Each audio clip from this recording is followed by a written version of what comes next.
Did you know using your browser in incognito mode doesn't actually protect your privacy? Take back your privacy with IPVanish VPN. Just one tap and all your data, passwords, communications, browsing history, and more will be instantly protected. IPVanish makes you virtually invisible online. Use IPVanish on all your devices, anytime you go online at home and especially on public Wi-Fi. Get IPVanish now for 70% off a yearly plan with this exclusive offer at ipvanish.com/audio.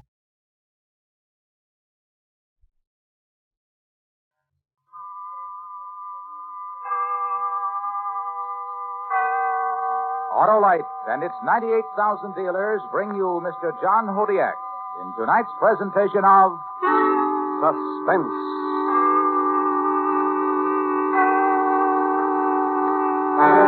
Tonight, Autolite recreates an historical puzzle as we attempt to locate a sunken treasure. The story, based on fact, is called Gold of the Adomar. Our star, Mr. John Hodiak.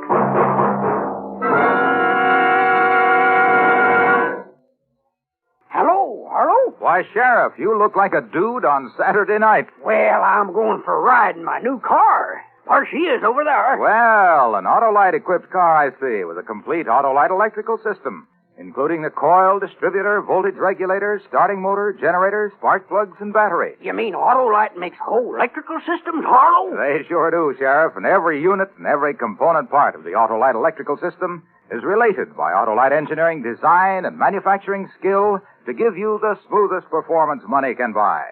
That's why Autolite electrical systems are installed as original equipment on many leading makes of our finest cars, trucks, tractors, and boats. Well, I sure am lucky. Right you are, Sheriff. So, friends, be sure to insist on Autolite original service parts for the electrical system of your Autolite-equipped car, truck, tractor, or boat.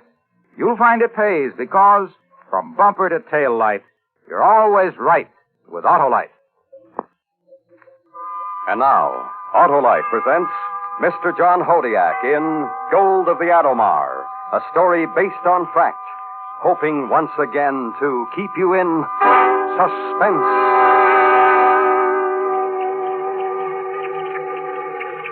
You don't hear the splash when you're lowered over the side on a diving stage.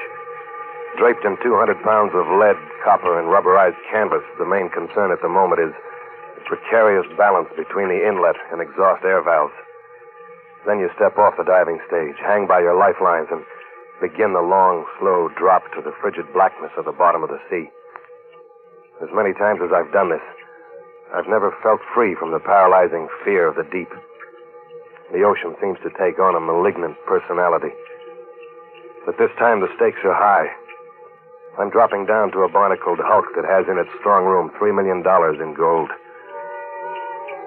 And as the light from the surface slowly fades, I relax and think about the beginning of my lust for gold.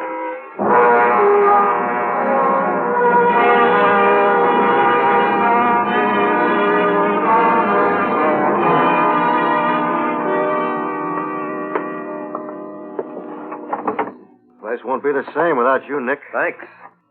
Still trying to figure out why. After 14 years, you suddenly decide to leave the Navy. Tired of living underwater. But what I've had a couple of offers from civilian salvage outfits. Doing what? Supervising, boys, supervising. Up top, where the sun shines. But you don't have to dive anymore if you don't want to. Be an instructor. Fred. What? Fred, it's a monetary world. And if I have to live in it, I'm going to get some of it.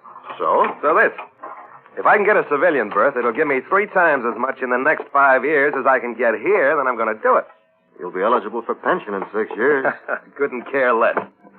And that's it. Yep. That's it. Where'll you be staying?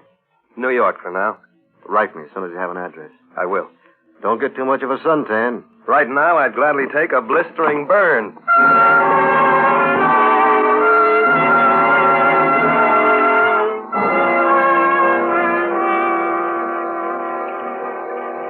Sunburn. Someday I'll get one. Maybe after all this is over, I'll have enough of the monetary world to bask in the sun for the rest of my life. Right now, though, I'm cold. I have to swallow over and over again to clear my ears. This wasn't what I had in mind when I left the service. That is, I didn't have it in mind until Carl Foster talked to me.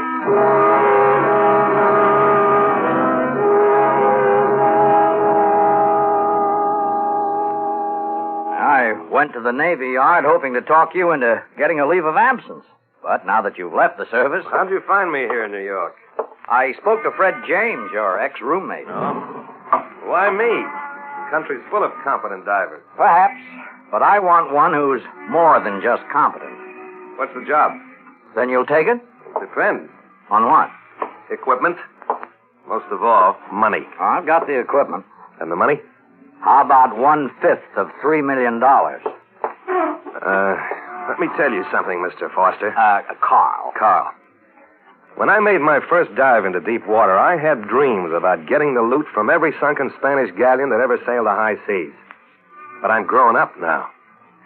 If this is another treasure hunt, then it's no deal. I've done that bit. But this isn't just another treasure hunt. This is the gold that went down with the Adomar. The Adomar's never been located. It's in 24 fathoms of water.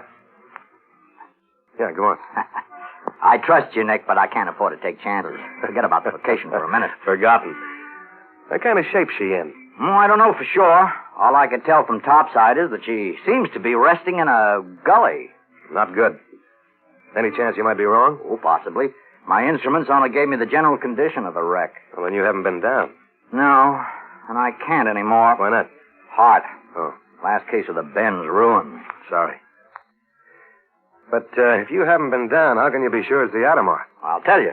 As you probably know, the Adomar was en route to Morocco from here with $3 million in bullion. Mm-hmm. The rest of the cargo had a secret loading manifest. 1910, wasn't it? 1911. She was last heard from 26 miles southeast of Nantucket Lightship. Then disappeared. Right. They've looked for her for 42 years. Well, then how can you be sure it's the Adomar you've located? A little over 20 miles southeast of the Lightship, I found a wreck. Now, I've checked records till I'm blind, and there's no known wreck of that size reported within 15 miles. That's kind of flimsy proof. I got a deal for you. Go ahead. Make one dive for me. If it is the Adomar, we continue with our prearranged deal. If not? I'll pay you $500 for the dive. It's a deal. How soon can you get your equipment together? We're ready to sail right now. You were pretty sure of yourself, weren't you? To answer that, I'll deliver a message from your roommate, Fred. What's that? He told me to tell you it's a monetary world.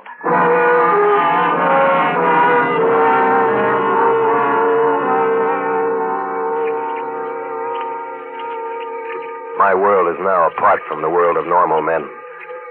My world is composed of me in the depths of the Black Sea. There's no sound but the hiss of the exhaust valve as it sends a long ribbon of bubbles upward. Topside in the normal world, everything's ready. Nothing is left to chance. Everything must be right. The men, the time, the place, and the equipment.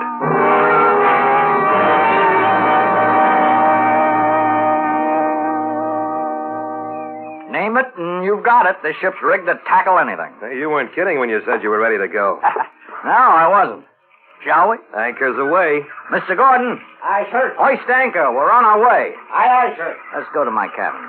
Good idea. I want everything right when I go over the side.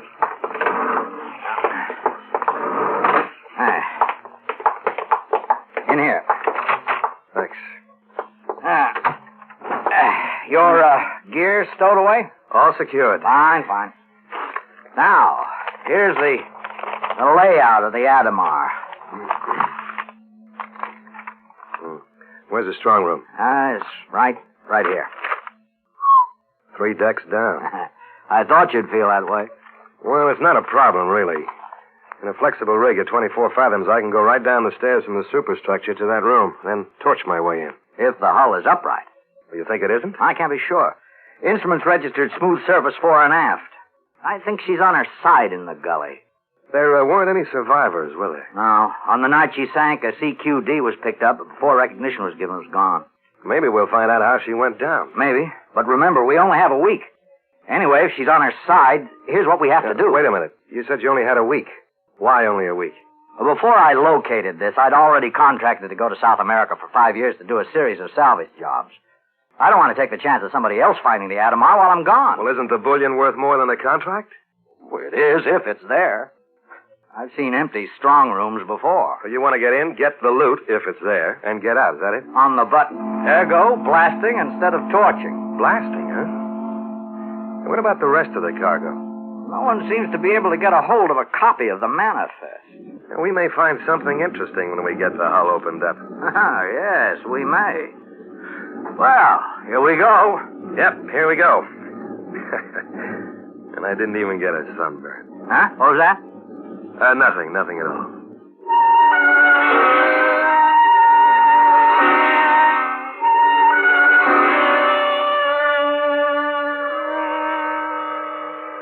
I no longer look upward. The land of my world is about to come to me from beneath. I turn my lamp on again and flash it downward. And there, seeming to rise up from the dark of nothing, is a ship.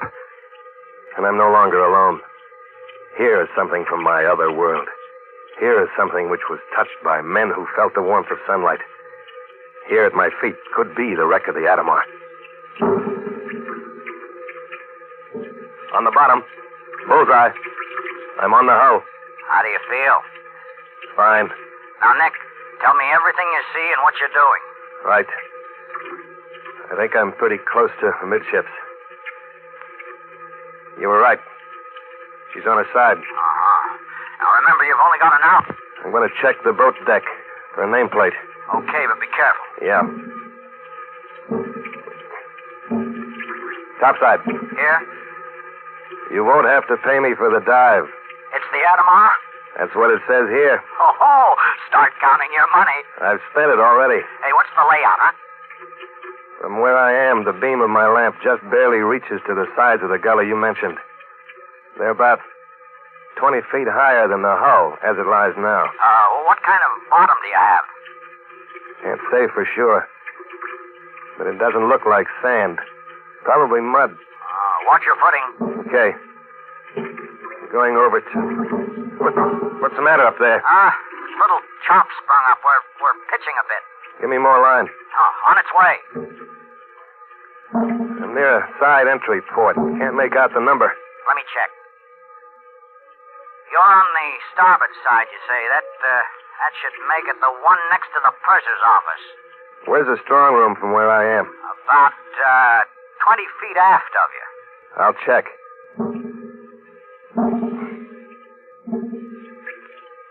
Carl? Yeah, go ahead, Nick.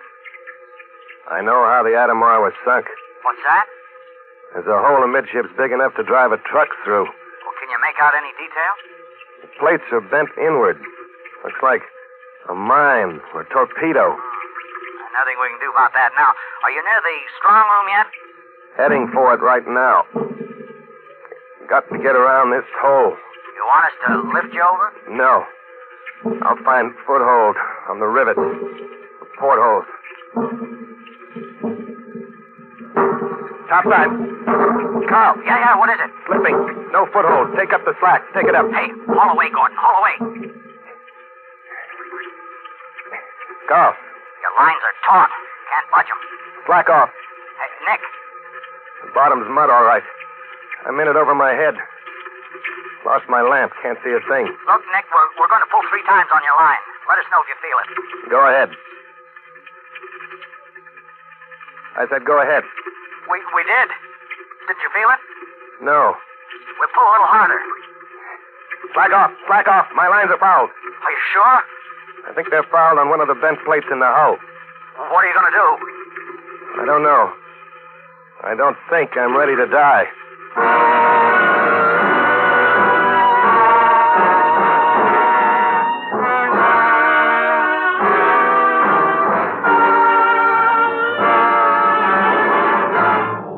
Autolite is bringing you Mr. John Hodiak with Joseph Kearns in Gold of the Adomar. Tonight's presentation in radio's outstanding theater of thrills, Suspense.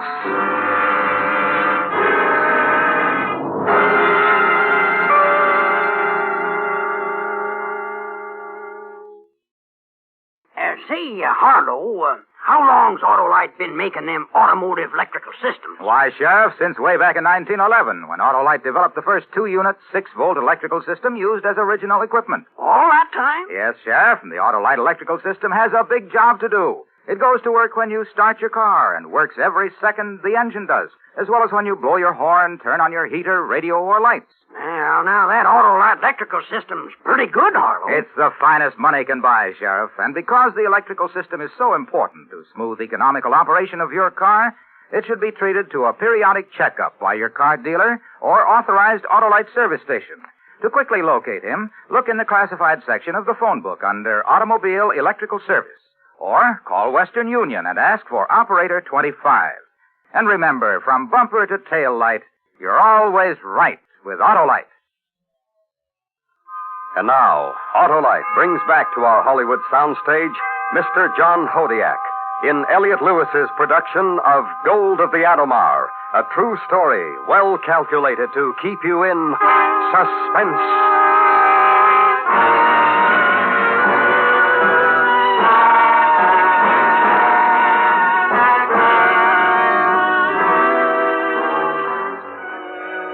There isn't much use in struggling. The 200 pounds of my diving rig pull me deeper into mud which is already over my head. But the dark is the worst. It's the dark that terrifies me. Because it isn't water dark. It's mud dark. I can't find a foothold in this sea of gelatinous muck. Nothing. Nick. Suddenly, You hear me? I'm aware of Carl's voice intruding. Nick. A welcome intrusion because Nick. it's a voice from the world I so desperately wish I was in. Nick, can you hear me? Are you okay? Yeah, Carl. Up to now, I'm okay. Oh, we've taken up all the slack. Don't try any harder. If my line is fouled on a hull plate, it might tear my air hose. We know. The important thing is to get you out of the mud. Important to who? Me? Or the $3 million? No, easy, Nick. Sorry. Are your hands free? No. My left hand is pressed against my side. My right's across my chest. Can you move your legs? Not much. Even if I could, it wouldn't do any good. No solid footing here. Nick, Yeah. want me to come down and get you? Want to die? We gotta do something. I know. Topside. All right, here, Nick. I'm going to try something. My right hand's near enough to my inlet valve to turn it full on. No, you'll balloon. Right. Maybe I'll get enough buoyancy to drag myself out of this muck. If you pop through too fast, you'll surface. Or you'll be dead before we can get to you. I think I can get into the inlet valve fast enough to cut my air down and let it bleed out slowly so I can stay down. Then I'll get my lines free and you can haul me up. Ready the decompression chamber just in case I miss. No. It's too risky. Don't do it. Got a better idea? No. Then we'll do it my way.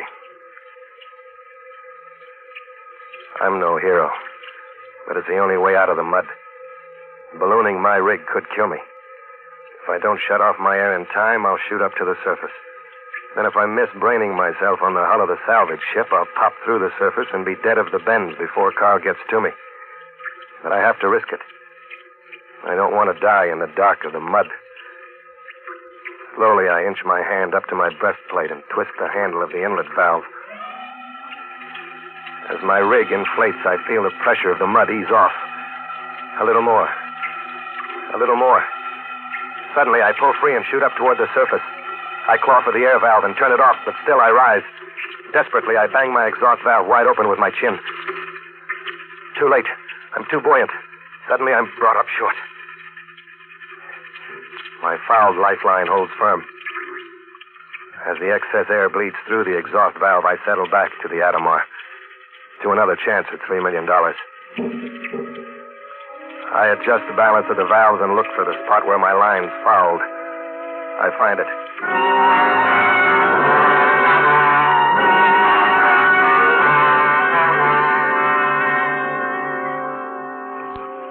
Here, have some more coffee. Thanks. Oh, man, that air smells good. Well, I guess that's that. What do you mean? That's that? Well, you're not going down there anymore, are you? Of course I am. I'm a diver, not a tourist. That was a pretty rough go down there. Yes, it was. But there's also $3 million down there. I'm not going to let a little mud bother me. Funny. What's funny? You calling it only a little mud. Yeah, I guess so. Now that you're going ahead, what's the next step? blast. When? Tomorrow morning. How many charges do you think it'll take? About 3. One thing bothers me. What's that? Well, that gully the Adomar's in. Any chance of the sides caving in from the blast? I thought about that, too. I don't think so, Carl. I'm going to use control charges. Most of the blast effect will channel into the plate.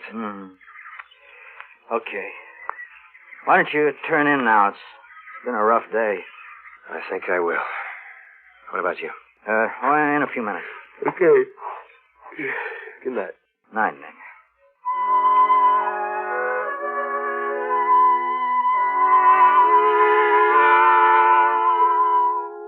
I had nightmares. Nightmares about mud. All night long I dreamed of sticky, gummy, slimy mud. Until it seemed that the whole world was one gigantic mud ball. Finally, I managed to get a few hours of restful sleep. Dreamless sleep. Welcome sleep. In the morning, I climbed into my rig and went down to set the first blast on the Adomar. The water was clear, and my lamp pierced through to the limit of its beam. I planted the charge against the entry port and went up to the salvage ship to help Carl with the detonation. We made the necessary arrangements and pulled the trigger. The next day was a repetition of the previous day. 6 hours after the second blast, I went down to check the results.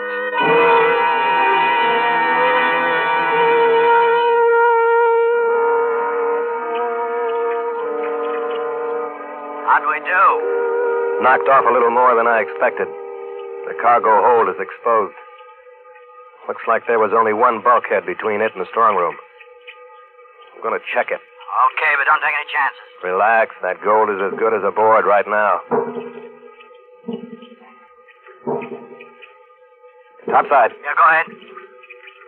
I know why the cargo manifest was secret. What'd you find? Dynamite.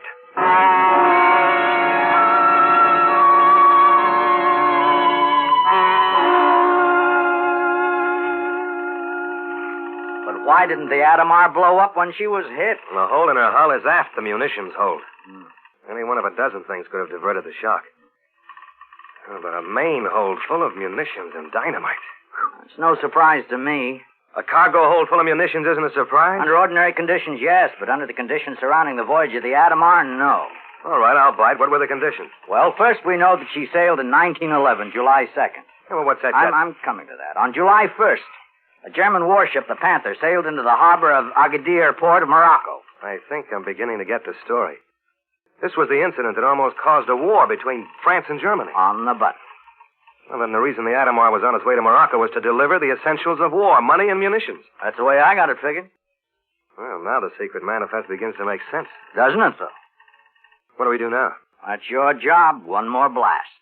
Are you nuts? The next blast might set off all the munitions. No, it wouldn't, Nick. That stuff's been underwater for over 40 years. Why, there wouldn't be one chance in a million of that happening. It happened once before. When? 1930, the Artilio in the harbor of Quiberona. Oh, yeah, but the TNT in the hold of that wreck had only been underwater 13 years. 1333 makes no difference. But there is a difference. That other stuff was only in 10 fathoms. It's 24 fathoms here.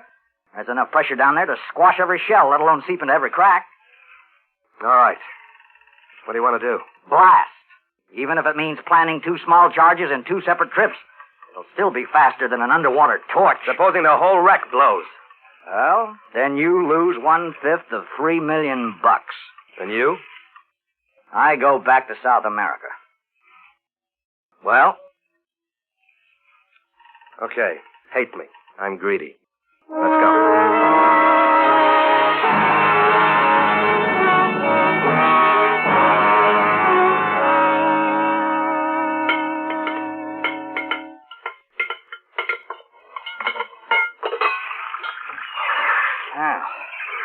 You all set? All set. I set the explosive fore and aft. Good. One thing. Yeah, what? How much electrical cable you got? Oh, a couple of 1,000 feet. Why? Let's use it. We've got the buoy for a marker. Let's ease off as far as we can from the wreck, just in case the cargo goes. Nothing's going to happen. I said let's move off. This is my ship, and I give the orders. We stay. Aye, aye, sir. Gordon. Aye, sir. Make ready to blast. Ready. Let her go. Here she goes.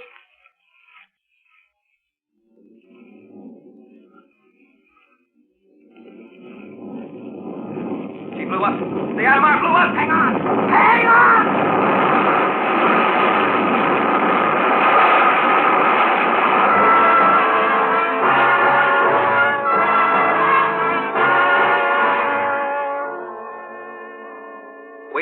sink, but we might as well have. The salvage ship sprung every seam in her hull. Most of the gear was washed overboard as great gobs of mud spewed from the bottom rose into the air and splashed against us. It wasn't hard to imagine what happened on the bottom. The gully that cradled the Adomar collapsed. The sides rolled down on the wreck, burying it under 20 feet of silt. What happened to the $3 million is anybody's guess. Probably salted through all the muck 24 fathoms down. We managed to make it to dry dock for repairs. I never saw Carl again after that. Me? Well, if you want me, you'll have to write to Chief Petty Officer Larkin, attached to Undersea Training, New London, Connecticut. I'm eating 3 good meals a day, getting plenty of sunshine, and building up pension time. I think I'm content. As far as I'm concerned, you can have your monetary world.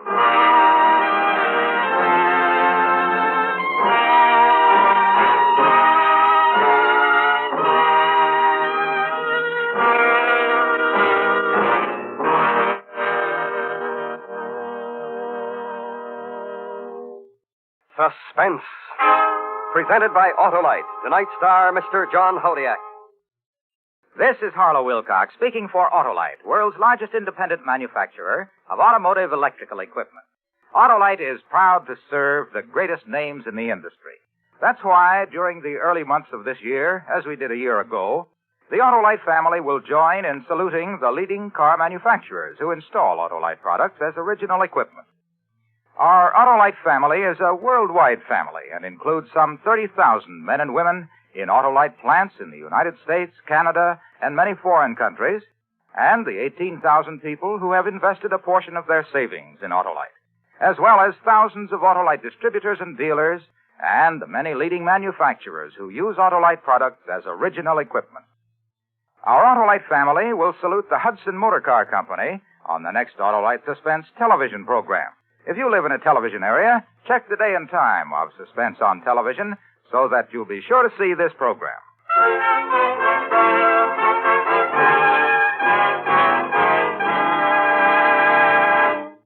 Next week, a true story with only names and places changed. A classic report on a famous bank robbery and murder in the Old West. It's called The Spencer Brothers. Our star, Mr. Richard Widmark. That's next week on Suspense.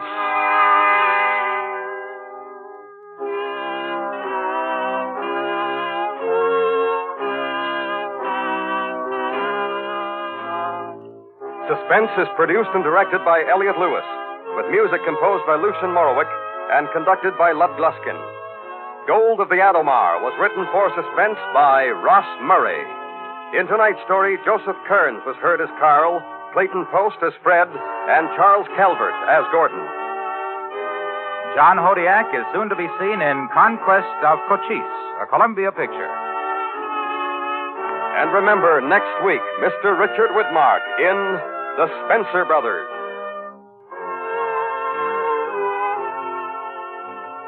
This is the CBS Radio Network.